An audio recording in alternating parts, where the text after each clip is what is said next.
We think the capabilities approach is more fitting under our motivational underpinning of preserving and respecting the dignity of each individual. The previous methods focus mainly on the idea of income lowness or inadequacy, as they measure household resources against a certain threshold based upon the things people need for survival. However, in our opinion, more important is how people are living their lives and whether their dignity is being respected. Therefore, it is important to look at what the individual can do and be with the resources they have, and these possibilities are what Sen calls functionings. However, we cannot force these functionings upon people, as agency is an integral part of human dignity too.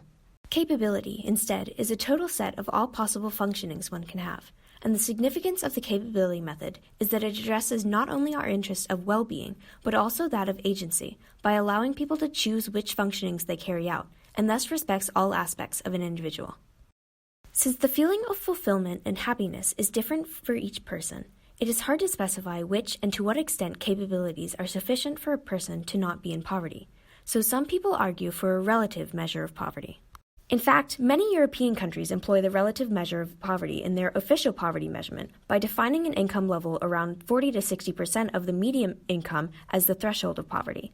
We think this method makes a lot of sense intuitively, but in our opinion, it still does not do a great job of putting people before things, and thus it does not align with our motivational underpinning. An attempt to address the problem of which capabilities are needed to make life worthy of human dignity is Nussbaum's proposal of 10 central capabilities, which include life, bodily health, bodily integrity, senses, imagination and thought, emotion, practical reason, affiliation, other species, play, and control over one's environment.